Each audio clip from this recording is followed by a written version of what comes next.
aussi tant de choses le Saint-Esprit. Tu as expliqué à ton témoignage, le Saint-Esprit t'apprend tant de choses. Le Saint-Esprit est sensible, très, très, très sensible. On te dit même aussi, il n'oublie jamais, et n'oublie même si tu étais triste, il oublie même quand tu es triste aussi, même les moments les plus difficiles. Il est celui qui console. Et il remplacera aussi la joie quand tu es dans la détresse, dans la peur. Il te console. Et c'est pourquoi tu dis dans le proverbe, Néhémie 8:10, la joie du Seigneur est ma force. C'est le Saint-Esprit qui te fait comprendre ça. La joie du Seigneur est ma force.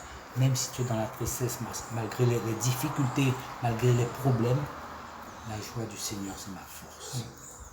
Le Saint-Esprit te met toujours en joie. C'est quelqu'un, je vous dis ça, que il est dit ça que il est tellement sensible, le Saint-Esprit. Il faut toujours être avec lui tout le temps, tout le temps, être au contact du Saint-Esprit. Et il apprend beaucoup de choses. Il te fait découvrir beaucoup de choses. Il te murmure à l'oreille. Il te murmure à l'oreille. Comme je disais l'autre fois, il vous expliquait, quand tu vas dans la journée, tu as passé la journée, peut-être tu n'as pas prié, le Saint-Esprit te fait voir, bon, mais tu n'as pas fait une prière. Hein? Bon, tu vas te coucher là. Est-ce que tu as parlé à Dieu aujourd'hui? Est-ce que tu t'es fait une petite prière? Est-ce que tu as mis tes projets devant Dieu? Est-ce que tu as prié pour tes enfants? Est-ce que tu as prié pour ton épouse? Est-ce que tu as prié pour tes voisins? Est-ce que tu as prié pour les amis, les collègues de travail? Non. On te dit maintenant, dans la parole, il te dit que on a vu le point numéro 4. On a vu le point numéro 4, alors je vais vous expliquer. Bon, maintenant, on va sur le point numéro 5, la dernière partie. Point numéro 5. Ouais. Alors, la cinquième partie et la dernière. La cinquième partie et la dernière. Toujours dans le thème, le Saint-Esprit. Les 10 clés du Saint-Esprit. Alors, ce qu'il dit, le Saint-Esprit va rentrer dans l'eau, tout l'ancien passé va être anéanti pour revenir dans la nouvelle créature. Qui te dit, quand nous naissons de nouveau, l'Esprit Saint sème en nous la vie de Christ. Tu changes ta vie, maintenant tu as donné ta vie à Christ maintenant. Tu te sacrifies comme Christ s'est sacrifié à la croix. Oui. Cette semence germe et se développe en se manifestant progressivement en nous. La nouvelle naissance comporte la certification de l'Esprit Saint. Automatiquement, quand tu as donné la nouvelle naissance, le Saint-Esprit vient en toi. Et on te dit bien, donne la certification de l'Esprit Saint, raison pour laquelle elle ne peut être invalidée. Quand tu as pris le baptême du Saint-Esprit, ça ne veut pas ne pas être valable. Il est valable. Parce que quand Christ a été baptisé dans le Jourdain avec Jean-Baptiste, il est sorti de l'eau. Dieu tout de suite a envoyé la colombe sur lui devant le peuple disant, voici mon fils en qui j'ai mis toute mon affection. C'est lui, c'est le seul, c'est le sauveur, c'est lui. Et il a dit encore, alors il peut être invalidé et irrévoqué. Tu as été baptisé du Saint-Esprit, le Saint-Esprit est rentré déjà en toi. Dieu lui-même scelle avec son esprit, l'Esprit de Dieu et ton esprit, chaque nouveau croyant en lui donnant la garantie de la vie éternelle et l'héritage céleste. Tout ça, c'est la relation spirituelle, hein? C'est spirituel, hein? Comme je vous explique, qui seront rendus complets quand nous irons au Père. Pour toute raison, nous devons éviter d'attrister. Dans toutes les raisons, nous devons éviter d'attrister le Saint-Esprit. Le Saint-Esprit, je ne sais quelles que soient les choses qu'on fait.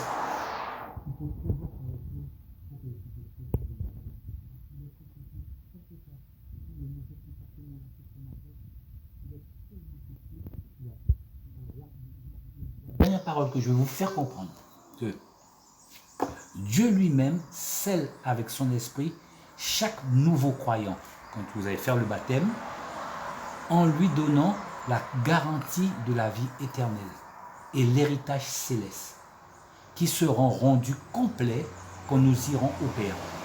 Pour toutes ces raisons, nous devons éviter d'attrister le Saint-Esprit.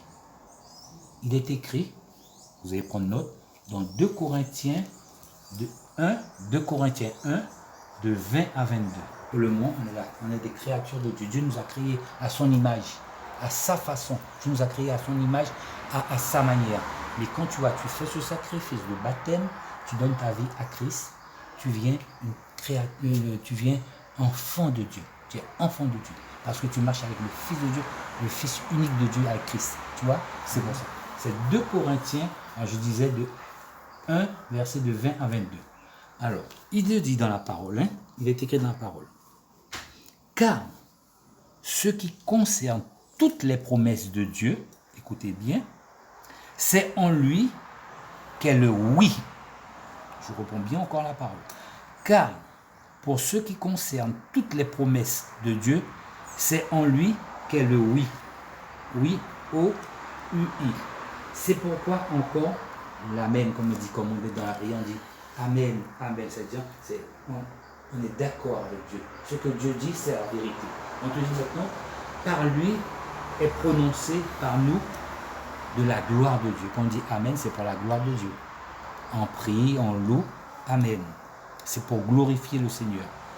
On te dit maintenant, et celui qui nous affermit avec vous en Christ et qui nous oint, ça veut dire qui nous baptise par rapport à la puissance du Saint-Esprit, on te dit bien, c'est Dieu, lequel aussi, marqué d'un sceau, et a mis dans nos cœurs les arrêts de l'Esprit. Les arrêts veut dire garantie. Jésus est devenu le garant de notre nouvelle alliance. Quand on donne notre vie à Christ, Jésus est devenu le garant de cette nouvelle alliance. Le sacrifice de Jésus n'a pas été comme ça. S'il a donné son sang, il s'est sacrifié. Parce que quand je vais vous rentrer dans l'enseignement de la révélation de la croix, vous allez dire non, c'est pas possible. Aucun homme n'aurait pu supporter ou tenir cette souffrance-là. Je te dis bien, le mot arrêt, ça veut dire garantie. Jésus est devenu le garant de la nouvelle alliance qu'on a fait avec lui. Il s'est sacrifié, il a donné son sang, il a été crucifié, il a été flagellé, insulté, outragé, tout ça pour nous, l'humanité. Il s'est sacrifié pour que Dieu n'anéantit pas définitivement la terre. C'est un sacrifice unique et spécial. C'est pour ça, tu vois. Alors, on ira maintenant dans Éphésiens 4, verset 30. Bien. N'attristez pas le Saint-Esprit de Dieu. Ne faites pas de mal. Faites des choses toujours correctes. Dieu a mis ses commandements, il a mis ses ordonnances, il a mis ses préceptes. Tu attristes le Saint-Esprit, c'est comme si tu as attristé le cœur de Dieu aussi. Puisque le Saint-Esprit a une relation intime avec notre Dieu. Intime avec notre Dieu. Il te dit bien dans la parole, le 30, n'attristez pas le Saint-Esprit de Dieu, par lequel vous avez été scellés pour le jour de la rédemption. Rédemption, le jour de la rédemption. Rédemption veut dire le jour de la libération. Parce que quand il viendra juger. Il y a ceux qui sont prisonniers, mais il y a ceux aussi qui vont être libres. Il te dit bien, dans la parole, que toute amertume, toute animosité, toute colère, toute clameur, toute calomnie et toute espèce de méchanceté disparaissent du milieu de vous. Dieu ne veut pas qu'on ait ça dans notre cœur. Il veut qu'on ait un cœur. Alors je vais vous expliquer tout à l'heure, vers la fin, le caractère de l'Esprit Saint, le caractère de Dieu. Alors c'est vraiment ça, que toute amertume, toute animosité, toute colère, toute clameur, toute calomnie et toute espèce de méchanceté disparaissent du milieu de vous. Soyez bons les uns envers les autres, compatissants, vous pardonnant réciproquement comme Dieu vous a pardonné en Christ. Dieu nous a pardonné en Christ. Qu'est-ce que Dieu a fait? Il a envoyé son Fils unique pour qu'on soit sauvé. Il aurait pu garder Jésus-Christ à côté de lui, à sa droite. Et pour dire, vous les hommes, comment vous êtes méchants là? Comment vous êtes atroces là? Comment vos cœurs sont? Vous êtes toujours dans le péché? Non. Je ne vais pas envoyer mon propre Fils. Il n'avait pas 2, 3, 3. C'est un seul, et c'est le seul qui s'est sacrifié. Et c'était l'unique. Vous voyez? Alors, quand je dis ça, quand j'ai bien dit dans le verset d'Éphésiens 4, verset 30, rédemption veut dire libération. C'est la libération. Alors maintenant, on ira dans le 9e point.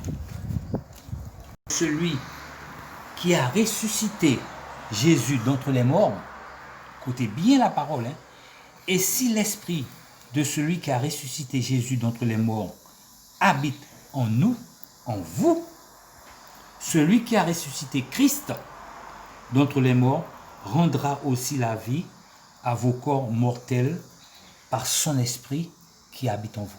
C'est ce que je vous explique. Alors, je vous explique bien le contexte. Si l'esprit de celui qui a ressuscité Jésus, c'est l'esprit de Dieu qui a ressuscité son Fils, Jésus-Christ, d'entre les morts, parce qu'il était mort, il a ressuscité 3 jours après, vous avez bien vu, après la crucifixion, 3 jours après, il a ressuscité, habite en vous. Celui qui a ressuscité Christ d'entre les morts rendra aussi la vie de vos corps qui sont mortels quand on est mort, par son esprit qui habite en vous. Il va vous ressusciter aussi l'esprit de chacun de nous. Notre corps charnel partira, notre corps charnel pourrira, mais l'esprit, notre esprit sera toujours connecté à Dieu. Il sera toujours connecté. Parce que Dieu nous a créé esprit, âme et corps. On est créé en 3 matières. Esprit, âme et corps. Le corps va pourrir, va partir. L'âme va venir à Dieu et l'esprit aussi. Alors il faut bien, je vous donne ces versets, mais il faut aussi que vous retourniez dedans, que vous sachiez un peu le contexte de ce que le Seigneur veut nous expliquer. Si l'esprit, il faut bien comprendre le contexte de celui qui a ressuscité Jésus, l'esprit de Dieu, d'entre les morts, était mort, habite en nous, en vous, en tout le monde.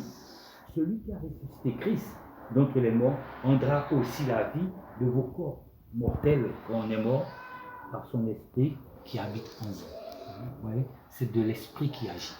L'esprit de Dieu agit en ton esprit. L'esprit de Dieu est en contact avec chaque esprit de chacun de nous quand on donne notre vie à Christ. Quand en effet, cette nouvelle créature, cette nouvelle vie en Dieu, tu vois. Notre ancienne vie est morte et maintenant on a donné cette nouvelle vie en Christ. On marche dans l'obéissance avec Christ. On est de nouveau. Cette ancienne créature qu'on avait, tous ces péchés sont été enterrés maintenant en vie avec Christ et on marche dans l'obéissance, la fidélité et dans l'intégrité. C'est pour ça. Là, c'était le 9e point. Maintenant, on va dans le 10e point. Dans la parole, dans le psaume 91, verset 13. Vous marquez. Psaume 91, verset 13. Psaume, on dit. Tu marcheras sur le lion et sur l'aspi, tu fouleras le lionceau et le dragon. Parce que dans la parole, le lion, c'est l'ennemi. On dit dans la parole, le lion, c'est un lion rugissant qui cherche qui dévorer, qui détruire, qui prendre, qui tuer. L'aspi, c'est le serpent. Comme Adam et Ève, Satan est venu en forme de serpent, l'aspi. On te dit maintenant aussi, tu fouleras le lionceau. C'est les enfants du lion, les petits lionceaux. Et le dragon. Dans le temps ancien, Satan l'appelait. C'était le dragon, c'était un dragon qui lançait du feu. Dragon, Satan, scorpion, serpent, lion, tout ça c'est des types de l'ennemi de Satan, tout ça. Ça vient de lui. Le psaume 91, verset 13. Je vous donne un deuxième verset encore. Dans Luc.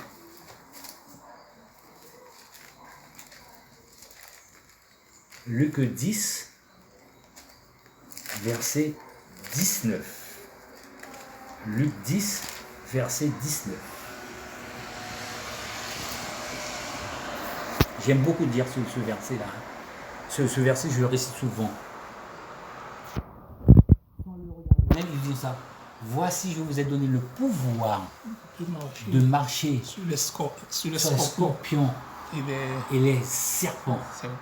Et sur toute la puissance de l'ennemi. Et rien ne pourra vous nuire. C'est un verset que je connais dans mon cœur. Il le dit bien. Je reprends bien. Luc 10, 19. Voici, je vous donne le pouvoir de marcher sur les serpents et les scorpions et sur toute la puissance de l'ennemi. et rien ne pourra vous nuire.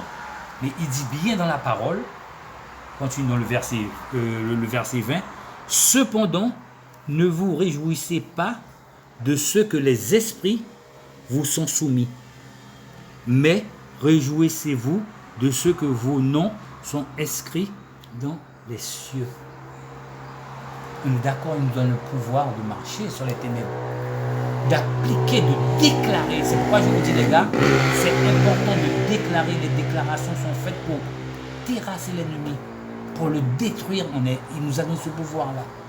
Le pouvoir de la parole, de la langue, de la bouche, il nous a donné le pouvoir. On dit, mais cependant, ne vous réjouissez pas de ce que les esprits vous sont soumis.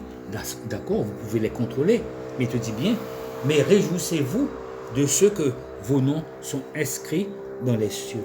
Parce que Dieu a un livre, il faut que chacun soit inscrit dans le livre de Dieu. Ceux qui ont été choisis. Dieu a son livre et chaque personne inscrite dans le livre de vie. Et Dieu connaît toutes choses. C'est important. Ce verset-là, c'est important de le dire, par exemple, dans vos prières. Seigneur, Dieu Tout-Puissant, voici tu nous as donné le pouvoir de marcher sur les scorpions et les serpents, sur les scorpions et les serpents, et sur toute la puissance de l'ennemi, et rien ne pourra nous nuire. Parce que Dieu est avec nous. Tu as déjà vaincu l'ennemi. Tu l'as déjà terrassé sur la croix du Calvaire, sur la croix de Golgotha. Tu as vaincu l'ennemi. Tu as récupéré la couronne de victoire, la couronne de gloire. C'est important de le savoir. Perdu dans le jardin. Le d'Éden, il a récupéré. Il l'a récupéré par ce sacrifice unique qui est puissant. Tu vois, c'est important. Je vous donne encore un autre verset encore à lire. Marc 9. On ira dans Marc. Alors, c'est un témoignage que je vais vous faire. Hein. Marc 9.